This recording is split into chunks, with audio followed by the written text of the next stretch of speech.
Enter the cheek swab.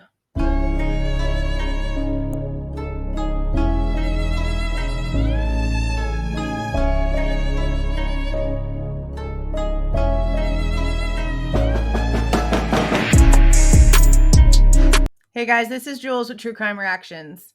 Disclaimer. Everything stated in this video is my opinion and my opinion only. And just like everything else in these cases we discuss here on this channel, everything is alleged. Okay, so we're going to go over the person in Idaho and person in Pennsylvania warrants together in this video because they are about Bryan Kohberger's actual body, his actual body of person being searched both during his arrest in Pennsylvania and then after he was flown to Idaho. Now, they're posted Idaho and then Pennsylvania, but we're obviously going to do them in chronological order, and we're going to go over the Pennsylvania one first. Now, there is absolutely nothing I can show you that is in comparison. For refresher, there's nothing that we can pull up like we've done for the rest of these because we have none of this information.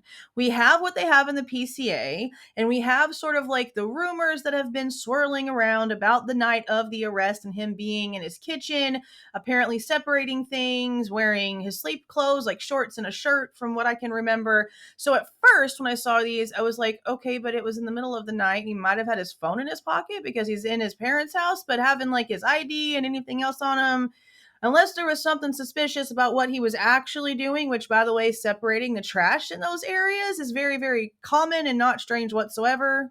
We also have no proof to the rumor that he was taking his own personal things and trying to throw them in other people's trash. I know that I've heard from a lot of people that live in communities like that if their trash cans are full in order to keep food and stuff off the ground and away from where like the wild animals can get to stuff, that they all do their part. And if they have to share trash cans, then they share trash cans. So it's not like an abnormal situation. Now, because of the time of night, that's why I was like, well, what did they find on him that is insane enough to where like this is needed besides the fact that it's just one of those of several pieces of fruit of a very poisonous tree, if in fact they can prove that Bryan Kohberger's DNA was illegally obtained.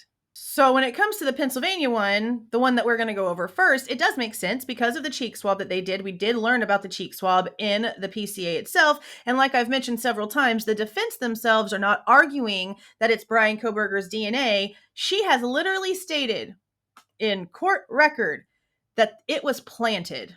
Okay, so I'm going to assume that whatever they turned in on November the 18th, that now has to be amended per the judge's most recent ruling, because if they can prove that, then everything else goes away. So I'm guessing that's also why they are arguing for whatever the search produced from whenever he got back to Idaho.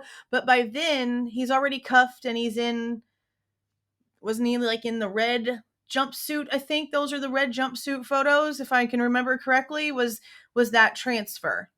So it's not like he's going to have anything incriminating on him. He's going to be in the same jail clothes he left Pennsylvania in. So I'm going to assume there was more DNA taken from him then, possibly. The only way to find out for sure is by actually digging into the documents. Now, I know there's going to be a lot of copy and paste stuff in these, but this is also a different argument than the rest of them. So I'm going to do my very best to make sure that I get all of the actual factual new information and not repeat anything from any of the other ones. But don't be surprised if me reading through the Pennsylvania one is a tad a bit longer than the Idaho one, because I'm not going to repeat. I'm not repeating the citations and all the things, because so far it very much has been copy and paste. Okay, so this is the one for Pennsylvania, and it just states, motion to suppress and memorandum in support regarding the Pennsylvania search warrant for Mr. Kohberger's person whenever they arrested him and searched his actual physical self. It states that the court should apply Idaho's exclusionary rule and law to the search. The affidavit submitted in support of the application for the issued search warrant recklessly or intentionally omitted material information. The affidavit submitted in support of the application for the issued search warrant included information that must be excised. And then, of course, it goes on to talk about the fact that it all came from unconstitutional use of the IGG. Now, I don't know if they're putting this part in here as a mistake or not. It almost seems like they forgot to remove this from this one, that this should have been in like the phone data warrants. But this says information about the client's locations taken from his phone must also be excised due to being gathered from an invalid warrant. That's not this fight. This is the in-person fight. And they would have done a whole completely separate warrant for that. We've gone over those warrants already. So I don't know. That might be a mistake. I don't know. Okay, facts. Due to the haphazard way in which law enforcement has kept and disclosed records in this matter, the following is the facts as best the defense can tell. On December 28, 2022, Trooper Leary of Pennsylvania State Police became aware of the objective of arresting Mr. Kohberger via Moscow Police Corporal Payne. Okay, so then that tells me straight up that it would have had to have been the feds that got Bryan's phone number and email from the CVS on December the 16th in Pennsylvania. Because if they didn't tell Moscow until around the 20th, and Moscow didn't tell Pennsylvania until freaking 8 days later, over a week later, then it had to have been the feds. Then regardless of what the feds have claimed, they definitely did orchestrate those Indiana stops. We've thought that on this channel the whole time, but again, they've come out and said, oh, we didn't do that. We didn't do that. You had to have. Quit lying. On December 29th of 2022 at 4:45 p.m. Eastern Time, a magistrate in Pennsylvania issued a search warrant for Mr. Kohberger's person. On December 29th of 2022 at 2:22 p.m. Pacific Time, the magistrate in this matter signed an arrest warrant for Mr. Kohberger in Latah County. The affidavit for the warrant was signed by Moscow Police Department Detective Payne. At 2:43 p.m. Pacific on December 29th of 2022, a criminal complaint and probable cause order were filed in this matter.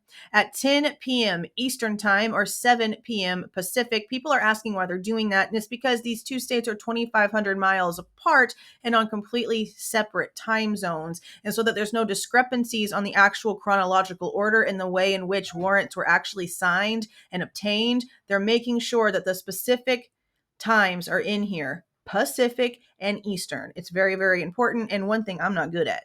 At 10 p.m. Eastern, Pennsylvania SWAT began preparations to arrest Mr. Kohberger. Despite days of constant surveillance, at this point, I'm really thinking more like at least 3 weeks. At least 3 weeks. Pennsylvania law enforcement did their own surveillance starting at 11:15 p.m. Eastern Time or 8:15 Pacific. And despite the facts that days of constant FBI surveillance showed Mr. Kohberger was unarmed and tended to go for runs around his parents' neighborhood, police decided forcefully entering and arresting Mr. Kohberger within his parents' home was the best option. That is repetitive from one of the previous warrants. On December 30th of 2022 at 1:14 a.m. Eastern, 10:14 Pacific, Pennsylvania SWAT and federal agents raided Mr. Kohberger's parents' home. Law enforcement arrested Mr. Kohberger. At 4 a.m. Eastern on December 30th of 2023, Pennsylvania State Police filed, they have that so screwed up. That's supposed to say December 30th of 2022. Holy crap-a-moly. They screwed that up. Okay. Pennsylvania State Police filed a criminal complaint against Mr. Kohberger. At 4:10 a.m. Eastern, FBI agents searched Mr. Kohberger's person, took his fingerprints, took pictures of his body, and a DNA swab was taken from him. That's what we heard about in the PCA. Argument is this court should apply Idaho's exclusionary rule and law to this search. The first question this court must determine is whether there is a conflict of laws in this matter, i.e., whether Idaho law or Pennsylvania law controls the validity of the search warrant for Mr. Kohberger's person and the necessary relief. This is the same argument that they had before, so I'm not going to read through all of this, but they're basically trying to state that they can't figure out, or they're questioning who should actually have jurisdiction in the way that the protocols should be put in place for whatever's happening here. So whenever it came to the apartment search, they know that this case is a Moscow, Idaho case, but then we have the fact that the apartment was in the state of Washington. So whose rules should it be going under since the resident address is in Washington? They're also getting Washington State Police, or not actually, Washington State University campus police to help with this situation. So is it Idaho's rules or is it Washington's rules? Well, it's just like in this situation, is it Idaho's rules because they're the actual arresting agency, or is it Pennsylvania's rules because that's where he ended up having to be arrested from? I'm pretty sure all these things are already like hammered out somewhere when it comes to these sort of situations. I'm pretty sure there's already something that states if the residential state or the arresting agency state gets the say in the protocols that are followed. Now, if that's going to change anything, I don't know. because we don't really know the specifics. We've been being told this whole time, there's no body cams. But how can you have 50 plus feet on the ground and no body cams? Sorry, somebody's lying again. And this is also the same fight they had before when it comes to the good faith exception. Fortunately for this court, Idaho and Pennsylvania do not differ in their approaches to the enforcement of their Fourth Amendment analog provisions. Both do not accept the good faith exception. Mr. Kohberger argues that the Idaho Constitution's exclusionary rule must apply, as its basis lies not only in deterring police misconduct, but because exclusion is constitutionally mandated and judicial integrity demands it. However, it remains to be determined whether the actions of the FBI and Pennsylvania state troopers should be viewed through the lens of Article 1, Section 17, or its analogs. It is not at all clear that whether a search should be judged by Idaho's standards of reasonableness or that of Pennsylvania, or in the case of the FBI agents, by the Fourth Amendment. The simple fact that all of these are apparently so different that it's causing an argument should be the main argument here. This kind of crap should be literally the same across the board. In this matter, Idaho authorities requested assistance from the FBI and the Pennsylvania State Police. Thus, this court should be required to apply Idaho search and seizure laws to their actions in Pennsylvania, which makes sense to me because if Moscow really was supposed to be the lead agency, then it would be Idaho's rules. But the problem I have with that, even though, again, the rules should be the same across the board, it seems more and more that the feds are the ones that actually were leading the investigation, and they were just passing their information over to Moscow and acting like they weren't actually the lead. But let's just be for real. That's all that's happened. It's all FBI information that Moscow literally has no access to. They've been having to beg for access for 2 years. And let's also just not forget that little tidbit about how the federal grand jury failed, but people just don't want to acknowledge that at all. Now, the next fight is the affidavit submitted in support of the application for the issued search warrant included information that must be excised, which is another copy and paste one. Information in the affidavit was gathered because of law enforcement's unconstitutional use of the IgG is another one. Mr. Kohberger has argued in a separate motion, i.e. the motion to suppress the genetic genealogy. Again, copy and pasted. Information about the client's locations taken from his phone must also be excised due to being gathered from an invalid warrant. Separately, I don't know why they're talking about this in this one. Honestly, I don't really quite understand it because we literally have separate warrants for this. Separately, the information gathered via the warrant for Mr. Kohberger's AT&T account and the PIN trap and trace device warrant should be excised for the reasons set out in those warrants. And their conclusion is literally verbatim the exact same every time. So now we're going to jump to the one for his body search whenever he got to the Latah County Jail. And again, all of this up here is exactly the same. Let's get to the facts of what happened when he got to Latah County. Due to the haphazard way in which law enforcement has kept and disclosed records in this matter, the following is the facts as best as the defense can tell. On December 28th of 22, Trooper Leary of Pennsylvania State Police became aware of the objective of arresting Mr. Kohberger via Moscow Police Corporal Payne. That is all the same right here. Okay. The basic facts Detective Payne used to support the search were: at 2:43 p.m. Pacific on December 29th of 22, a criminal complaint and probable cause order were filed in this matter. At 10 p.m. Eastern, 7 p.m. Pacific, Pennsylvania SWAT began preparations to arrest Mr. Kohberger. Despite days of surveillance, that's the exact same thing. Now, this is where this is a little bit interesting because these dates look like they should be a little opposite. I mean, we know that they're once again copying and pasting and also copying and pasting their own mistakes the same way that Payne did whenever he copy and pasted his information from Blaker's PCA. But shouldn't they have filed the complaint before they got into the home to arrest him? This should be flip-flopped, right? I don't know if maybe I just didn't notice this before, but they arrested him. They raided the house at 1:14, and it wasn't until 3 hours and 45 minutes later that they filed the criminal complaint. Don't you have to do that first? Okay. January 4th, 2023, and again, They should have been paying attention. January 4th of 2023, Mr. Kohberger was flown to the Latah County Jail. On January 5th of 23, Sergeant Blaker requested a search warrant for Mr. Kohberger's person, relying upon the same facts articulated above for the warrants used in Pennsylvania. Well, then that's just a complete 360 then, because the original warrant was written by Blaker, according to everything that we've figured so far. Later that day, Mr. Kohberger's person was searched, pictures of his body, his fingerprints, and a DNA swab taken by members of Idaho and federal law enforcement at the Latah County Jail. So only Pennsylvania took one on this side? Let me go back to Pennsylvania, go back up to facts. And it says at 4:10, see again. Okay, see? So they arrested him and then did the criminal complaint and then searched him. So they cuffed him and detained him for 3 hours and 45 minutes before they went and filed the criminal complaint.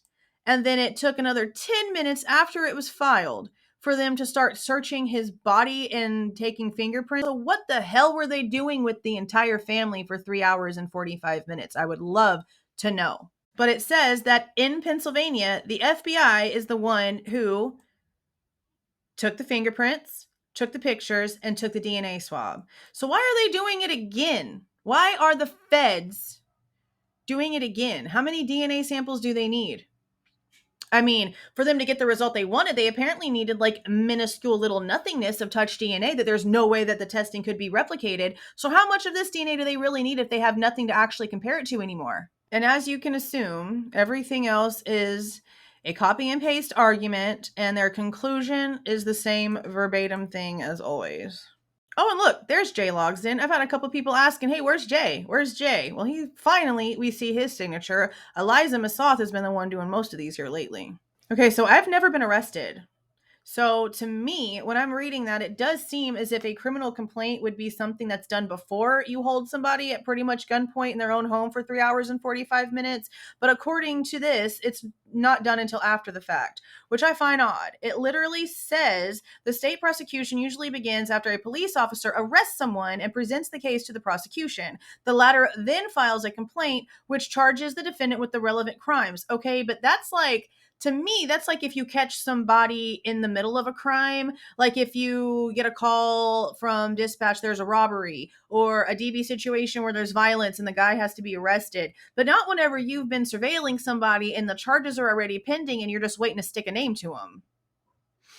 So I need somebody who actually like knows to kind of give me some info there. For now, I want to hear the comments. I'm going to do my own research on it, but it just doesn't make sense to me. I understand in the heat of the moment, you're arresting somebody in the middle of an active crime, but whenever the crime's been committed and you're looking for the suspect and it's been a month and a half and you done had the feds surveilling them, I feel like that was something that should have been done first, but that's just me. Now, when it comes to these searches, the only thing to me that would matter in these is the DNA. But if the IgG was truly obtained illegally, the DNA used for the IgG was truly obtained illegally, then of course it's going to end up getting thrown out anyway. Now, the problem again that I have with that is that it doesn't answer innocent or guilty. It just says the cops did something stupid and now they have to suffer the consequences for them being so dumb.